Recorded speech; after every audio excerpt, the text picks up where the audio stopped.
आज हमारे सामने राजस्थान के बीकानेर से आई एक न्यूज रिपोर्ट है और हम इस पर एक गहरी नजर डालने वाले हैं। हाँ।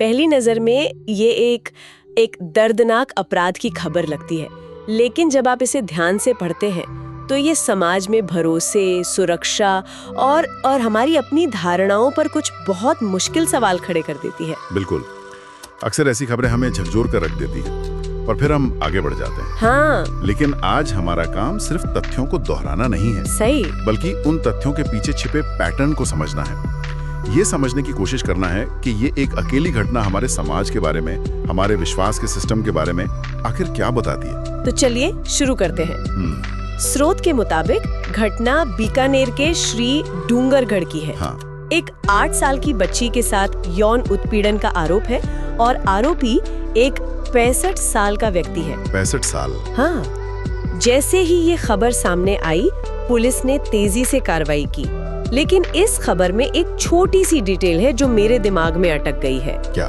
बताया गया है कि आरोपी ने बच्ची को टॉफी देने के बहाने बुलाया था।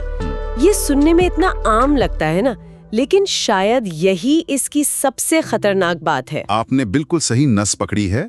टॉफी का बहाना, ये वाक्यांश इस पूरी घटना की, आप कह सकते हैं, मनोवैज्ञानिक चाबी है। अच्छा। देखिए, हम बच्चों को हमेशा सिखाते हैं स्ट्रेंजर डेंजर, मतलब अजनबियों से खतरा। हाँ, बिल्कुल। लेकिन अपराधी का मनोविज्ञान इससे एक कदम आगे काम करता है। वो अपरिचित होने के खतरे का नहीं, बल्कि परिचित होने के भरोसे का इस्तेमाल करता है। भरोसे का इस्तेमाल? हाँ। टॉफी, चॉकलेट या कोई खिलौना, ये सिर्फ चीजें नहीं हैं, ये भरोसे के सर्कल में घुसने का एक पास है। मतलब ये कि खतरा बाहर से नहीं, बल्कि भरोसे के दायरे के अंदर से पैदा किया जा रहा है। एग्जैक्टली। ये तो हमारी पूरी सुरक्षा की समझ को ही उल्टा कर देता है। हाँ? इसे आप ग्रूमिंग की पहली सीढ़ी कह सकते हैं। हाँ। अपराधी बच्चे के लिए एक सुरक्षित और जाना पहचाना माहौल बनाता है। टॉफी देना एक बहुत ही सामान्य और स्नेह भरा जेस्चर माना जाता है। सही बात है। अपराधी इसी सामाजिक धारणा को एक हथियार की तरह इस्तेमाल करता है। वो बच्चे के मन में खतरे का अलार्म बजने ही नहीं देता।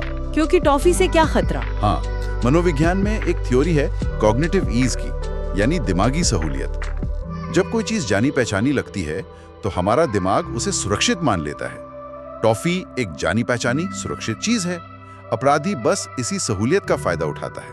ये वाकई में बहुत परेशान करने वाली बात है, क्योंकि इसका मतलब तो ये हुआ कि हम बच्चों को सिर्फ ये सिखाकर सुरक्षित नहीं कर सकते कि किसी अजनबी से बात मत करो। नहीं कर सकते। खतरा तो किसी ऐसे रूप में भी आ सकता है जिससे हम और बच्चा दोनों ही सुरक्षित मानकर चल रहे हैं। और इसीलिए विशेषज्ञ अब कहते हैं कि बच्चों को अच्छे टच और बुरे टच के बारे में सिखाना अजनबी के खतरे से ज्यादा जरूरी है। उन्हें ये सिखाना होगा कि अगर कोई भी, चाहे वो कितना ही परिचित क्यों ना हो, उन्हें असहज महसूस कराए तो उन्हें ना कहने और वहां से चले जाने का पूरा हक है। भरोसे और खतरे के बीच की ये रेखा बहुत महीन है। बहुत ज्यादा।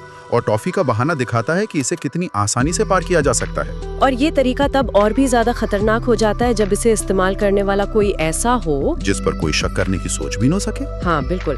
और यहीं पर इस मामले का दूसरा पहलू सामने आता है। आरोपी की उम्र 65 साल। हाँ, ये इस मामले को और भी जटिल बना देता है। समाज में उम्र को लेकर एक तरह का हेलो इफेक्ट काम करता है। Hello effect? वो क्या होता है? मतलब हम मानकर चलते हैं कि एक उम्र के बाद व्यक्ति शांत, अनुभवी और दादा नाना की तरह स्नेह करने वाला हो जाता है। हाँ, एक सम्मान की भावना होती है। बिल्कुल, हम उन्हें संरक्षक के रूप में देखते हैं, शिकारी के रूप में नहीं।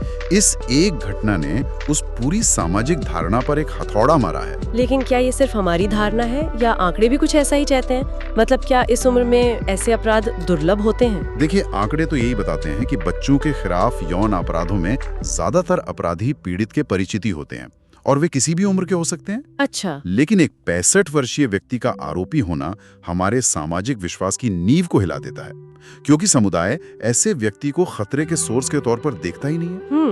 बल्कि होता यह है कि अगर कोई बच्चा ऐसे किसी व्यक्ति के बारे में शिकायत करे भी तो परिवार वाले अक्सर बच्चे की बात पर यकीन करने के बजाय उसे ही डांट देते हैं कि बड़ों की इज्जत करो। सही बात है, ये तो होता है। तो ये एक तरह का वो अदृश्य सुरक्षा कवच है जो समाज ऐसे लोगों को दे देता है। मतलब इस मामले में अपराधी ने 2 चीजों का इस्तेमाल किया।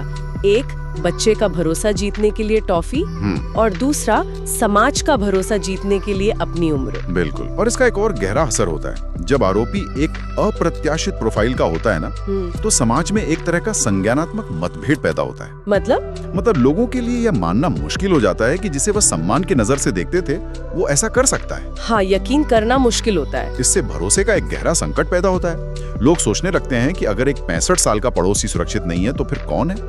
ये सिर्फ एक व्यक्ति के अपराध की कहानी नहीं रहती, ये पूरे समुदाय के आपसी विश्वास की चूल्हे मिला देती है। इस स्थिति में पुलिस और प्रशासन की भूमिका और भी अहम हो जाती है। बहुत ज्यादा। रिपोर्ट बताती है कि पुलिस ने शिकायत मिलते ही त्वरित कार्रवाई की और आरोपी को गिरफ्तार कर लिया।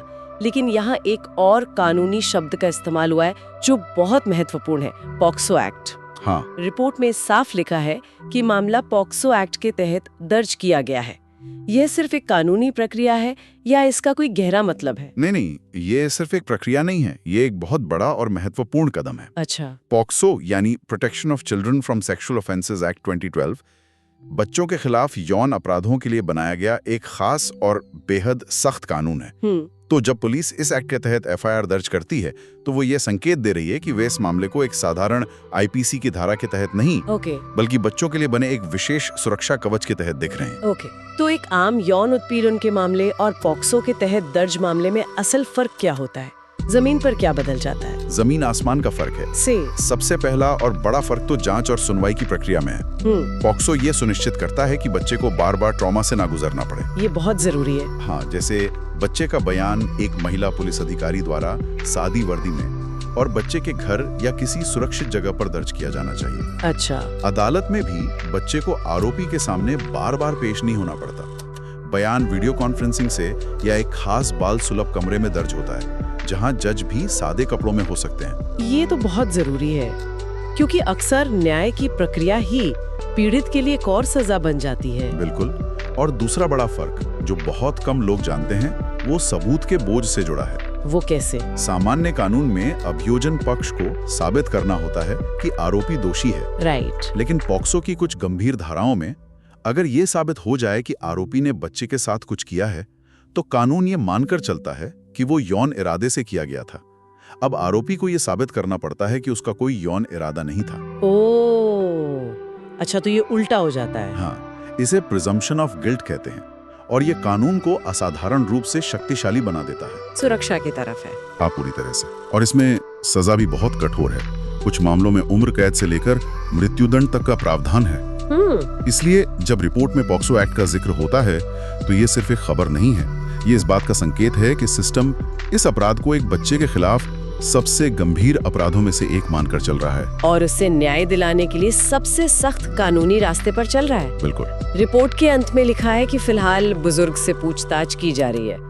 ये हमें याद दिलाता है कि मामला अभी जांच के दौर में है। हाँ। और हमारी सारी बातचीत सिर्फ उस रिपोर्ट पर आधारित है जो हमारे सामने है। ये स्पष्ट करना बहुत जरूरी है। हम यहाँ किसी को दोषी या निर्दोष साबित नहीं कर रहे हैं, वो काम अदालत का है। सही बात है। हमारा काम तो इस घटना से उभरने वाले सामाजिक, मनोवैज्ञानिक और कानूनी पहलुओं का विश्लेषण करना है। ये समझना है कि ये घटना हमें सिखाती क्या है। तो अगर हम इस पूरी बातचीत को समेटें तो तस्वीर कुछ ऐसी बनती है, एक परेशान करने वाली घटना जिसे अंजाम देने के लिए भरोसे को ही हथियार बनाया गया, एक ऐसा आरोपी जिसकी उम्र ही समाज में उसका सुरक्षा कवच थी। सही। और फिर एक कानूनी प्रतिक्रिया जो सामान्य से हटकर बहुत सख्त और बच्चे को केंद्र में रख के बनाई गई है। ये सभी बिंदु मिलकर एक बहुत ही गंभीर तस्वीर बनाते हैं। ये बीकानेर के एक छोटे से कस्बे की घटना हो सकती है, लेकिन ये उन गहरी दरारों की ओर इशारा करती है जो हमारे समाज में मौजूद हैं। ये बच्चों की सुरक्षा, भरोसे की परिभाषा और हमारे अपने समुदायों के भीतर छिपे खतरों पर सोचने को मजबूर करती है। ये सिर्फ एक क्राइम रिपोर्ट नहीं है। नहीं, ये एक तरह से एक सामाजिक एक्सरे की तरह है। और शायद यहीं से असली काम शुरू होता है। इस एक्सरे को देख के हम अपने समाज को बेहतर और सुरक्षित बनाने के लिए क्या कर सकते हैं। और यहीं से एक आखिरी सवाल उठता है जो इस पूरी बातचीत का सार है। आज के वे लोग भरोसे को तोड़ते हैं जिन्हें हमने सम्मान और सुरक्षा का प्रतीक मान रखा है, जैसे कि इस मामले में एक बुजुर्ग। तो एक समाज के रूप में हम क्या करें? ये घटना हमें अपने समुदायों के भीतर खतरे की हमारी समझ के बारे में दोबारा सोचने पर मजबूर करती है। क्या हमारी सुरक्षा की परिभाषा सिर्फ बाहरी अजनबी खतरों तक ही सीमित है? या फिर असली जरूरत अपने आसपास, अपने घरों और मोहल्लों के भीतर उन लोगों पर भी एक आलोचनात्मक नजर डालने की है जिन्हें हम आंख मूंद कर सुरक्षित मान लेते हैं? और सबसे जरूरी सवाल, हम अपने बच्चों को बड़ों का सम्मान करना सिखाते हैं, लेकिन क्या इस प्रक्रिया में हम अनजाने में उन्हें खतरनाक स्थितियों में चुप रहना भी सिखा रहे हैं?